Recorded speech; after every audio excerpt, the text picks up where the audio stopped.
Hello and welcome back to Shakesyear. We are working on the Two Gentlemen of Verona, and we get to hear from Silvia today in Act 4, Scene 2. Now, Silvia was in love with Valentine. She actually still is in love with Valentine, but Valentine was banished when Proteus told her father that Valentine was going to go steal her so they could elope. So she's upset about that, and everybody else is hoping that the fact that Valentine is gone will make her fall in love with Thurio, which she is not, because women's hearts don't work that way. But as they are trying to woo her so that she will accept Thurio, they have enlisted Proteus to help with that. So Proteus told Thurio that he needs to up his wooing game. He needs to write poetry and bring her music and stuff like that. So in Act 4, Scene 2, we are outside Silvia's bedroom window where Thurio has procured musicians, and they came and they sang a song of how lovely is Silvia and all that sort of thing. The fun part being Julia has also shown up. And Julia is the woman that Proteus used to be in love with. She has shown up, but she's dressed as a man named Sebastian, and she had asked the host of the inn where she's staying, which also happens to be the inn where Proteus is staying, where Proteus is, and Proteus brought her here. So she witnessed Proteus and Thurio singing this love song to Silvia, and she's getting concerned that her love has forsaken her, which, let's be honest, he has.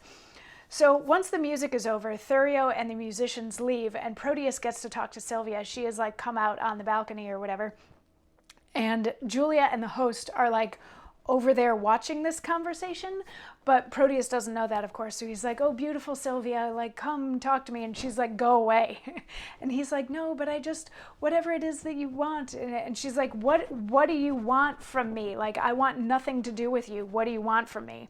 And he's like, "Well, I want to know what you want." So Silvia says, "You have your wish. My will is even this, that presently you hie you home to bed, thou subtle, perjured, false, disloyal man. Think'st thou I am so shallow, so conceitless, to be seduced by thy flattery, that hast deceived so many with thy vows? Return and make thy love amends. For me, by this pale queen of night, I swear, I am so far from granting thy request, that I despise thee for thy wrongful suit, and by intend to chide myself even for this time I spend in talking to thee." So Silvia hates him. Silvia hates Proteus and wants him to leave. She's like, "You are a waste of space. You are a waste of time. The only thing that you could do right now that would be of any value would be to go home to Julia, who you swear you loved. Get out of here. I'm angry that I'm even wasting this time talking to you." And Proteus comes back and he's like, "Well, Julia's dead." And she's like, "So what? You also screwed over your friend Valentine. Go make amends to him." And he's like, "Well, I hear that Valentine is also dead." Which we know neither Julia nor Valentine is dead, because Julia is standing right over there dressed as a man, and Valentine is hooked up with a bunch of outlaws who want him to be their king. And Silvia's like, be they dead or not, I'm still not going to fall in love with you. You need to get out of here. Go visit Julia's grave and make your amends there or something. But I'm done with you. I want nothing to do with you.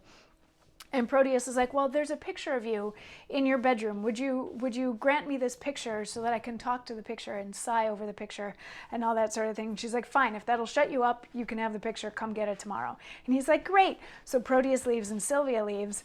And then we've got poor Julia with the host. Julia witnessed this whole thing, and she's like, Can we go now?" And the host is like, "Are you okay?" And she's like, "Where's Proteus staying?" And the host is like, "Same place that you are. He's staying at my place. Let's go." So they leave and go back to the inn. And that is the end of Act 4, Scene 2. So we've got hearts breaking all over the place. We have a banished man who is now a king. We have Proteus, who just really isn't worth the paper that he's printed on. And yeah, we got to figure out how all of this is going to sort itself out. And we will. We'll get there. A few more days. Anyway, I'll see you tomorrow for more. Mwah.